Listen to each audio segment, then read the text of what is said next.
السلام عليكم ورحمة الله. إذا اليوم في هذه الفقرة هذه غنكملو الدرس ديال لي كوادغيلاتير بارتيكوليي، غنديرو تمرين تطبيقي تاني، ومن بعد إن شاء الله غنشوفو الدرس ديال الدائرة. دونك عندي هنا exercice d'application. Donc soit ABC un triangle et I le milieu de segment BC. Premièrement, construire le point D, le symétrique du point A par rapport à I. Deuxièmement, quelle est la nature du quadrilatère APTC? إذا نديرو justification élève. La troisième question هي اللي غتلخص لنا الدرس كامل. Donc comment tu vas choisir la nature du triangle ABC pour que le quadrilatère APTC. Donc premièrement فوقاش غادي يكون لوزونج اللي هي معين، فوقاش غادي يكون ريكتونغل، فوقاش غادي يكون كاري. يعني كي غادي نختار الطبيعه ديال هاد المثلث ا بي سي دي باش نلقى لوزونج وريكتونغل وكاري. دونك اول حاجه نكمل بعد الرسم. هنا خصني ننشئ دي مماثله ا بالنسبه للنقطه اي. اذا اي هنا هي لو ميليو ديال لو سيغمون بي سي. دونك انا اي وجدتها في الاولى باش ما نضيعش الوقت بزاف. اذا هنا اي هي لو ميليو. اذا هنا عندي التماثل المركزي. اذا غادي نرسم المماثله ديال النقطه ا بالنسبه للنقطه اي. دونك هنا بخط متقطع نكمل. إذا غادي ناخد المسافه اي ا،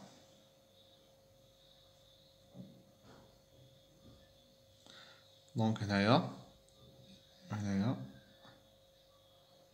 اذا هذه هي النقطه دي. نكمل الشكل. نكملو باللون الاخر. غنديرو كاع بخط متقطع باش يبان مزيان.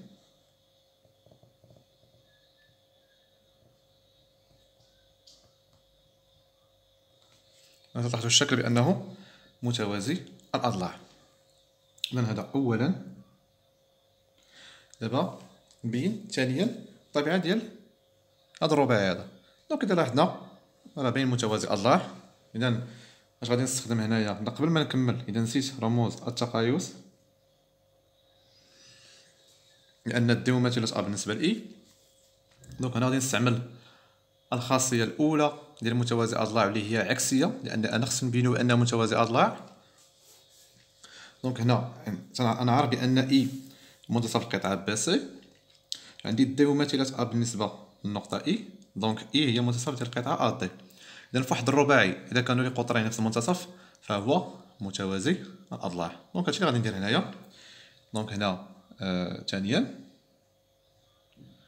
دونك on sait que donc I est le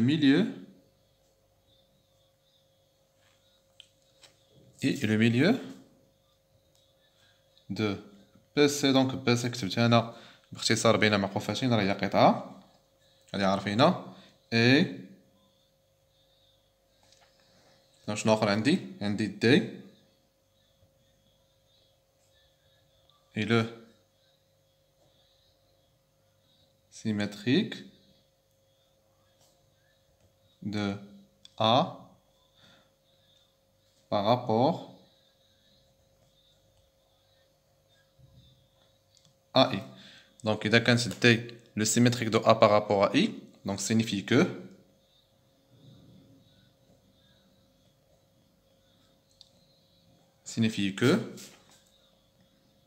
donc I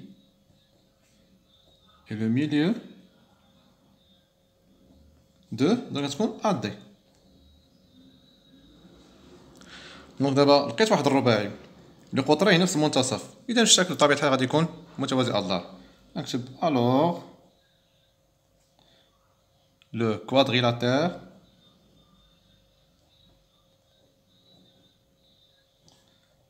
APTC est un donc parallélogramme.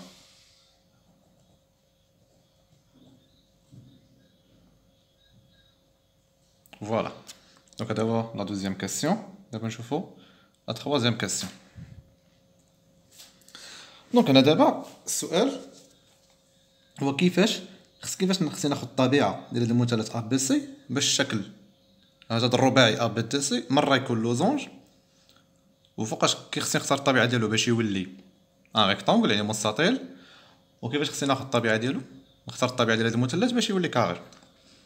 دونك حنا شنو عرفنا؟ اذا اول حاجه غنعتمد عليها هو ان ضروري خص يكون عندي بهذا الشكل متوازي اضلاع، راه سميتهم الرباعيات الخاصه لي كوادريلاتير بارتيكولير.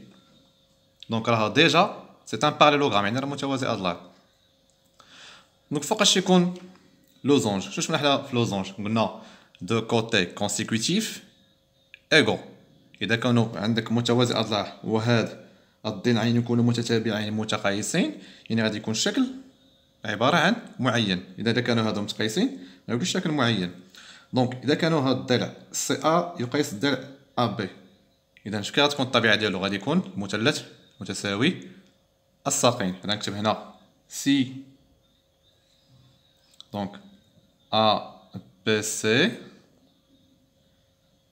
est un triangle isocèle en A. يعني isocèle en A انا غنوضحها، يعني غتكون عندي سي ا تساوي ا بي.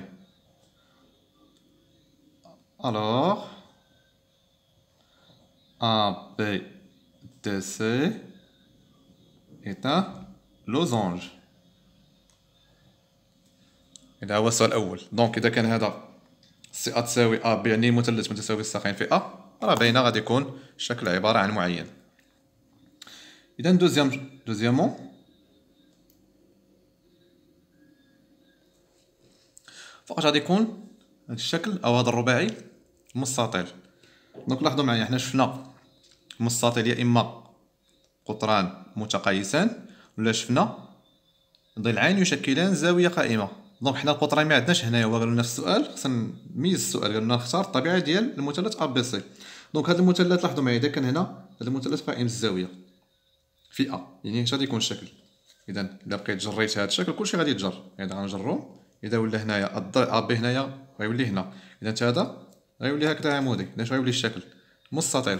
دونك خص يكون المثلث سي ا بي قائم الزاويه في ا. نكتب هنا سي ا بي سي est un triangle rectangle en A. يعني نكتب بين قوسين هنا الزاوية بي ا سي تتساوي 90 درجة. alors A B D C est un rectangle.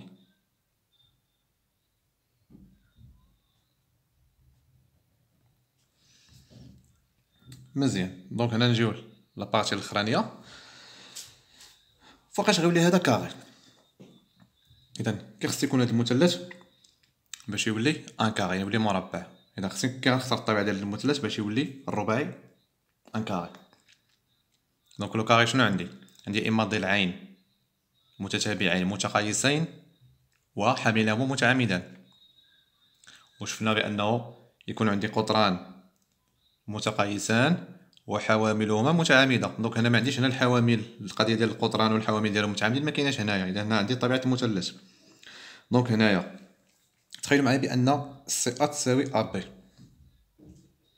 وبينهما زاويه قائمه. اذا كي غيولي الشكل هذا غادي يولي بيان سور غيولي مربع. دونك كتبنا خص يكون المثلث متساوي الساقين وقائم الزاويه في ا. اذا نكتب هنا سي ا بي سي est un triangle rectangle. وحاجه واحده اخرى ريكتانغل وشنو اي. لاحظوا انا سطرت اي بجوجهم اي ايزوسيل اون ا. ايزوسيل اون ا فهاد لو بوين ا هذا نكتب هنا بين قوسين هنا تكون سي ا تساوي ا بي سي ا بي تساوي 90 درجة. جوج ديال الشروط. إذا بحال جمعت هاد الشرط هذا وجمعت هاد الشرط هذا بجوجهم، إذا كيفاش نجمع؟ شفنا بأن واحد الملاحظة قلتها لكم بأن المربع هو معين ومستطيل في آن واحد. إذا سي أ تساوي أ بي و سي أ بي تساوي 90 درجة. ألوغ أ بي دي سي est un carré. نتمنى يكون التمرين فاتكم. اللي ما فهموش يخلي كومونتير في الصفحه ديالي الفيسبوك او لا كومونتير في القناه ديال اليوتيوب ونجاوبو ان شاء الله. السلام عليكم والى الدرس ديال الدائره ان شاء الله.